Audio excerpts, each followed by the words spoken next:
네, 하나님의 궤가 예루살렘으로 들어와서 다윗이 마련한 장막 가운데에 자리를 잡았습니다. 그리고 이스라엘 모든 백성은 하나님께 제사와 찬양을 드리게 됩니다. 사사 시대의 마지막을 장식하는 엘리 제사장 때에 성막과 하나님의 궤는 실로 성전에 있었습니다.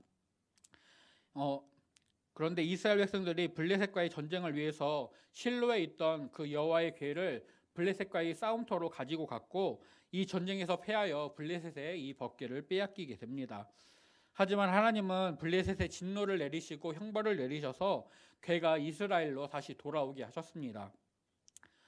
궤는 벳세메스를 거쳐서 기럇 여아림 땅 암미나답의 집으로 옮겨져서 80년을 있게 되었습니다. 그리고 다윗이 궤를 예루살렘으로 옮겨오게 됩니다.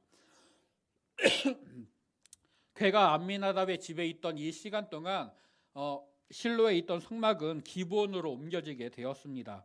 본문 39절 말씀은 다윗이 제사장 사독과 그의 형제 제사장들에게 기브온 산당에서 여호와의 성막 앞에 모시게 했다라고 말씀하고 있습니다. 또 역대하 1장 3절을 보면 다윗의 뒤를 이은 솔로몬이 기브온 산당에 올라갔는데 하나님의 회막 곧 여호와의 종 모세가 광야에서 지은 것이 거기에 있었다라고 말씀하고 있습니다. 솔로몬은 그 기브온 산당 여호와의 성막에서 1,000번제 1,000마리 희생으로 하나님께 번제를 드립니다. 솔로몬이 성전을 짓기 전까지는 기브온 산당에 있는 그 성막에서 제사를 드렸고, 또 예루살렘에 있는 하나님의 궤 앞에서 하나님을 찬양하고 또 감사하고 또 하나님의 뜻을 묻는 그런 일들을 하였습니다. 레위인들이 궤를 어깨에 메고 옮겨서 예루살렘으로 들어오게 되었고, 다윗이 궤를 두려고 마련한 장막 가운데에 두었습니다. 이제 다윗과 백성들은 옮겨진 궤 앞에서 먼저 번제와 화목제를 드리게 됩니다. 그리고 제사를 마친 다윗이 하나님의 이름으로 백성들을 축복한 다음에 백성들 모두에게 음식을 나눠 주었다라고 말씀하고 있습니다. 사무엘하 6장을 보면 이 음식을 받은 백성들이 모두 각자 자기의 집으로 돌아갔다라고 말씀하는데, 본문에서는 백성들이 음식을 받은 이후에 다윗이 레위인 찬양대를 세워서 하나님을 찬양하게 하는데 백성들이 이 찬양에 동참하였다. 그리고 이 찬양을 다 마치고 나서 또 레위인들을 세워서 여호와의 궤 앞에서 기본 산당에 있는 성막 앞에서 하나님을 찬양하는 일들을 맡기게 되는데, 그 모든 일들을 본 다음에 백성들이 이제 집으로 돌아갔다라고 말씀하여서 온 백성이 하나님의 궤를 옮기는 이 모든 일을, 그리고 하나님을 찬양하는 이 모든 일에 동참하였다라는 것을 본문은 강조하고 있습니다. 먼저 4절과 6절에서 다윗이 궤 앞에서 섬기면서 하나님을 찬양하는 자들을 세우는 것, 그리고 그 명단을 알려주고 있습니다. 오베데돔의 집에 있던 궤를 예루살렘으로 옮길 때에 찬양대를 세우고 그 찬양대에 속해진 사람들을 15장에서 알려주고 있는데요. 그 사람들을 나누어서 예루살렘의 궤 앞에서 찬양하는 자들과 또 기브온 산당에서 찬양을 하는 자들로 두 파트로 나누게 됩니다. 그리고 그들이 매일 궤와 성막 앞에서 하나님을 찬양하고 감사하며 송축하는 일을 맡기게 되었습니다. 예루살렘에 있는 궤 앞에서는 재금을 연주하는 아삽이 우두머리가 되었고, 또 스가랴 외에 9명이 비프와 수금을 연주하는 일을 맡았습니다. 또 제사장 분하야와 야하시엘이 나팔을 불었다라고 말씀을 합니다. 이어서 다윗은 자신의 재능을 발휘하여서 이 궤를 옮기는 일에 하나님을 찬양할 찬양시를 지었고, 아사가 찬양대가 그 다윗이 지은 찬양시로 하나님을 찬양하는 일을 맡겼다라고 말씀하고 있습니다. 8절부터 36절까지 이 다윗의 찬양시가 기록이 되어져 있는데요. 이제 성경을 보게 되면 감사 찬양이라는 소 제목으로 그 단락이 구분되어져 있고, 이 부분이 시편 105편 1절부터 15절, 또 96편 1절에서 13절, 그리고 106편 47절과 48절에 나뉘어 기록되어졌다라고 우리에게 그 성경의 그 색인이라고 해야 되나요? 주석이라고 해야 되나요? 그것이 알려주고 있습니다. 역대상 본문의 찬양시에서 8절부터 22절은 시편 105편에 기록되었고, 또 23절부터 33절은 시편 96편에, 그리고 35절과 36절은 시편 106편에 기록되어져 있습니다. 그리고 34절에 여호와께 감사하라 그는 선하시며 그의 인자심이 영원함이로다라는 이 유명한 구절은 시편 106편과 107편 또 118편과 136편에 나오고 있습니다. 먼저 8절은 이스라엘 백성들에게 하나님께 감사하라라고 권면을 하면서 전능하신 하나님의 이름을 부르고 또 그가 행하신 놀라운 역사를 만민 중에 알리라라고 명령하고 있습니다. 이어서 9절부터 13절은 하나님이 행하신 일들을 노래하고 찬양할 때에 하나님의 성호, 즉 하나님의 거룩하신 이름을 높이게 되고 이렇게 하나님께서 예전에 베푸셨던 은혜를 기억하고 구하면서 찬양하는 자들은 하나님의 도우심을 얻어서 그 마음이 그 마음이 즐겁게 될 것이다 라고 말씀하고 있습니다.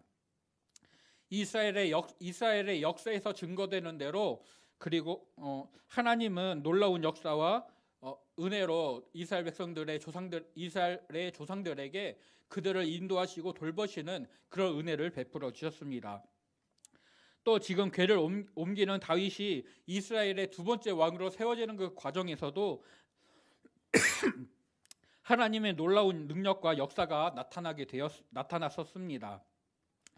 다윗은 이렇게 백성들에게 그들의 조상들이 겪었던 하나님의 그런 은혜들 그리고 백성들이 다윗을 통해 보고 느끼게 되었던 그런 하나님의 은혜와 역사를 기억하면서 그 놀라운 은혜와 역사를 베푸시는 하나님께 감사하면서 찬양하라고 명령을 하고 있습니다. 물 좀 마실게요.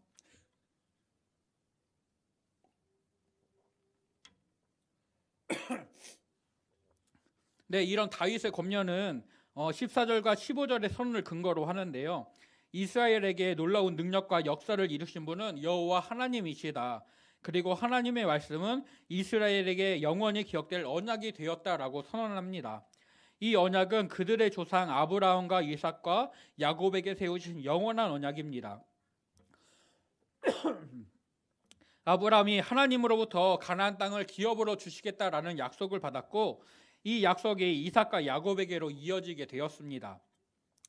하지만 이 세 조상은 세상의 강대한 나라들에 비하여서 수가 적어서 보잘것이 없었고 또 이방의 객이 되어서 이곳저곳을 유랑할 수밖에 없었습니다. 그런 가운데 하나님은 사람들이 그들을 해하지 못하도록 그들을 지켜주셨고 돌봐주셨습니다. 창세기의 역사에서 증명되어지는 이 하나님의 약속과 또 자기 사람들을 지키시고 인도하시고 돌보시는 이런 하나님의 능력을 다윗은 백성들에게 기억해야 된다라고 말을 합니다. 또 이런 은혜를 베푸신 하나님께 온전히 감사해야 된다라고 명령하고 있습니다. 23절과 24절은 하나님의 구원과 영광을 또 그의 놀라우신 능력과 역사들을 세계 만방에 선포해야 된다라고 권면합니다. 이 권면은 출애굽 때 있었던 10가지 재앙과 가나안 정복의 사건을 가리키고 있습니다. 하나님께서는 애굽의 우상들과 가나안의 우상들을 심판하셨고 애굽의 노예로 있던 자기 백성들을 구원하셨으며 가나안 땅을 정복하고 그곳에서 백성들이 살게 하셨습니다. 이스라엘 백성들이 하나님의 인도와 돌보심을 받으면서 애굽에서 나오게 되었고 가나안 땅을 정복하면서 살아갔던 그런 모든 역사들 그리고 이어서 다윗이 왕이 되어지고 이 궤를 옮기는 이 날까지 이스라엘 백성들이 경험했던 이스라엘의 역사에서 드러났던 하나님의 은혜를 통하여서 하나님께서 모든 신들보다 위대하시다, 모든 우상들보다 크시다라는 것이 분명히 증거되고 있습니다. 26절의 고백대로 만국의 모든 신은 헛것이지만 오직 여호와 하나님은 하늘을 지으시고 존귀와 위엄과 능력과 즐거움이 그의 앞과 처소에 있는 홀로 유일하신 참 하나님이십니다. 다른 우상들을 섬기는 이방 민족들도 그들이 믿는 신에게 돌릴 영광과 그 권능을 그들의 신들에게 돌릴 것이 아니라 참 신이신 참 하나님이신 오직 여호와 하나님께만 돌려야 합니다. 헛것이 아니고 하늘 위에서 모든 것을 통치하시는 여호와 하나님만이 사람들의 영광을 받으시기에 합당하신 분입니다.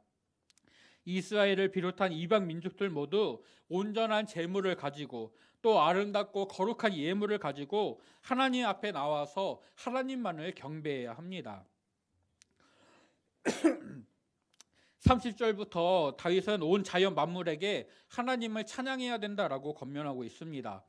고대 사회에서 사람들은 이 땅을 창조하는 신은 혼란한 세상에 질서를 세우는 신이다라고 이해를 하였습니다. 이런 인식 속에서 다윗은 하나님께서 온 세계를 굳게 서게 하신다, 또 온 세계가 흔들리지 않도록 붙잡아 주신다라고 선언을 합니다. 그래서 온 땅 자연 만물은 하나님 앞에서 떨어야 되고 그를 온전히 경외해야 된다라고 명령하고 있습니다. 이 명령은 하늘로 시작하여서 땅으로, 그리고 바다로, 바다와 거기에 충만한 것으로, 또 밭과 그 가운데 있는 모든 것으로, 그 다음에 숲속에 있는 나무들로 이어지고 있습니다. 창세기 1장이 증거하는 하나님의 창조를 보게 되면 둘째 날 하나님은 궁창이 있어서 궁창 위의 물과 궁창 아래의 물이 나뉘게 하셨고 이 궁창을 하늘이라고 부르셨습니다. 그리고 셋째 날 궁창 아래의 물이 한 곳으로 모이게 하셔서 묻이 드러나게 하셨고 이 묻을 땅이라고, 그리고 모인 물을 바다라고 부르셨습니다. 또 땅에는 풀과 각종 씨 맺는 채소와 열매 맺는 나무가 자라게 하셨습니다. 다윗은 이런 창조의 순서를 따라서 하늘과 땅, 그리고 바다와 땅에서 자라는 것들, 이렇게 순서대로 점차적으로 나아가면서 이런 모든 자연 만물들이 하나님을 찬양한다라고 말씀하고 있습니다. 모든 자연 만물을 창조하신 하나님은 그것들의 주인이시고 그것들을 심판하시는 분입니다. 그래서 모든 만물들은 하나님의 통치 아래 있음을 기억하고 각자의 방식으로 하나님을 찬양합니다. 마찬가지로 사람들도 창조주 하나님을 기억하고 그 하나님께 감사하면서 찬양을 올려드려야 합니다. 마지막으로 다윗은 하나님의 선하심과 인자심이 영원하다라고 고백하면서 하나님께 감사하며 찬양하라라고 권면하고 있습니다. 하나님의 선하심과 인자심은 이스라엘을 구원하시는 것으로, 만국 가운데에서 구원하여 건져내시는 것으로 나타났습니다. 특별히 이것은 블레셋에서의 구원을 가리키고 있습니다. 다윗이 온 이스라엘의 왕으로 세워지고 하나님은 그의 백성 이스라엘을 위하여서 다윗을 높여주셨습니다. 다윗의 높아짐은 그가 점점 강성해지는 것으로, 또 두로왕 히람이 다윗과 동맹을 맺고 다윗을 위해 궁전을 지어주는 것으로 나타났습니다. 하지만 그때 블레셋은 다윗을 죽이고 이스라엘을 그들의 신의 나라로 복속시키고자 두 번 이스라엘을 공격하게 됩니다. 그러나 만군의 여호와께서 다윗과 또 백성들과 함께 하셨고 하나님의 도우심으로 인하여서 다윗과 백성들은 블레셋을 온전히 물리칠 수가 있었습니다. 이 전쟁으로 다윗은 블레셋을 이스라엘에서 완전히 몰아내었고 다윗의 이름이 주변 나라들에 퍼져서 큰 두려움을 주게 되었다라고 말씀합니다. 다윗은 자신을 통해서 이런 구원의 은혜와 역사를 이루신 하나님을 찬양해야 된다. 또 하나님의 구원하심으로 나타나는 하나님의 사랑과 하나님의 능력, 그리고 하나님의 은혜에 감사하면서 하나님을 온전히 찬양해야 된다라고 권면을 하고 있습니다. 이렇게 지은 다윗의 찬양시로 레위인 찬양대가 하나님을 송축하였고 또 모든 백성들이 아멘으로 화답하면서 이 하나님을 찬양하는 일에 동참하였습니다. 이렇게 하나님께 드리는 찬양으로 하나님의 궤를 예루살렘으로 옮겨오는 일이 마무리되어 큰 기쁨과 즐거움 속에서 마무리되어집니다. 그런데 이 궤를 옮기는 일을 마무리한 다음에 다윗은 레위인 찬양대를 그대로 해산시키지 않습니다. 이 찬양대를 두 개로 나뉘어서 예루살렘에 있는 궤 앞에서, 그리고 기브온에 있는 성막 앞에서 매일 하나님을 찬양하도록 그들에게 명령을 내리고 있습니다. 아사과 그의 형제들은 언약궤 앞에서 찬양을 드렸고 오베데돔과 그의 형제 68명, 그리고 여두둔의 아들인 오베데돔과 호사를 언약궤 앞 문지기로 임명하여서 백성들이 거룩하신 하나님의 임재를 더럽히지 않도록 그것을 지켜 보호하는 일들을 맡겼습니다. 또 말씀에는 언급되지 않지만 아비아달 제사장이 예루살렘에 머물면서 궤 앞에서 하나님께 묻고 또 레위인들이 하나님을 찬양하고 하나님의 궤를 지키는 그런 일들을 관리했을 것입니다. 그 다음에 사독과 그의 가문 형제 제사장들이 기브온으로 가서 그 산당 앞에 있는 성막 앞에서 하나님을 섬기게 하였다라고 말씀을 합니다. 성막에 있는 번제단에서 하나님의 율법을 따라 아침 저녁으로 번제를 드렸고 헤만과 여두둔이라 불리는 에단 그리고 다른 레위인들이 하나님을 찬양하는 일을 맡아서 담당하였습니다. 그리고 성막에서도 문지기를 세워서 하나님의 거룩하심이 더럽혀지지 않도록 그것을 지키도록 하였습니다. 이렇게 예루살렘에 있는 궤와 기브온에 있는 성막으로 인하여서 다윗과 이스라엘 백성들은 두 개의 하나님의 성소를 갖게 됩니다. 그런데 하나님의 임재를 상징하는 성막과 궤가 나뉘어져 있는 이 상황은 다윗에게 이 궤를 더 이상 장막에 두어서는 안 되겠다. 내가 궁전에서 거하는 것처럼 하나님의 집을 지어야겠다라는 소망과 열심을 불러오게 되고 그리고 그 이야기가 이제 17장에서 다뤄지게 됩니다. 다윗은 자신의 최선을 다하기는 하였지만 자신의 방법으로 하나님의 궤를 옮기려다가 실패하였고 결국에 하나님이 정하신 방법을 따라서 이 궤를 옮기게 됩니다. 다윗의 처음의 실패는 당혹스럽고 난감하지만 그래도 다윗은 이것을 통하여서 하나님의 거룩하심을 훼손해서는 안 된다라는 것을 또 하나님의 말씀에 온전히 순종해야 된다라는 것을 배우게 됩니다. 하나님이 정하신 방법대로 궤가 옮겨지는 그 현장에서 다윗과 찬양대와 백성들은 하나님이 주신 기쁨으로 충만하게 되었습니다. 그리고 궤가 예루살렘으로 옮겨졌을 때 다윗과 백성들은 하나님이 주신 큰 기쁨으로 하나님을 찬양하면서 하나님께 감사하면서 그들의 즐거움과 기쁨을 옆에 있는 형제들과 나누고 있습니다. 그리고 다윗이 찬양시로 하나님의 영광을 찬양합니다. 먼저 이스라엘 백성들에게 하나님의 언약과 그가 베푸신 은혜를 기억하고 찬양하라고 권면하고 있습니다. 하나님은 조상들에게 약속하신 것을 이루시면서 성취하시는 신실하신 분으로 등장합니다. 또 두 번째로 다윗은 이방 나라들도 하나님을 찬양해야 된다라고 명령하고 있습니다. 만국의 우상은 헛된 것이고 오직 하나님만이 영광 받으시기 합당한 유일하신 여호와 하나님이시다라고 고백되어집니다. 세 번째로 다윗은 온 자연 만물에게 하나님을 찬양하라고 명령하고 있습니다. 하나님은 온 땅의 만물을 지으신 창조주이시고 그들의 찬양과 영광을 받으시기에 합당하신 분입니다. 마지막으로 다윗은 다시 이스라엘 백성들에게 지금 하나님이 베푸시는 은혜를 특별히 블레셋에서 구원하시고 함께 하시면서 인도하시는 그 하나님을 찬양하고 감사하라라고 명령하고 있습니다. 하나님께 감사하고 찬양하라는 명령이 이스라엘 백성들에게서 이방 민족들에게로 그리고 온 자연 만물에게로 점점점 확장되고 있습니다. 또 하나님을 찬양하는 이유도 계속해서 제시됩니다.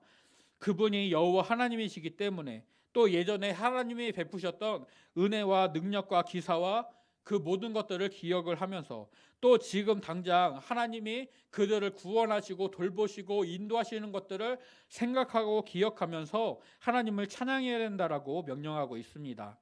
이 땅의 모든 것들은 특별히 하나님의 택하심과 은혜와 돌보심을 받는 하나님의 백성들은 그들의 하나님께 합당한 영광을 올려드려야 합니다.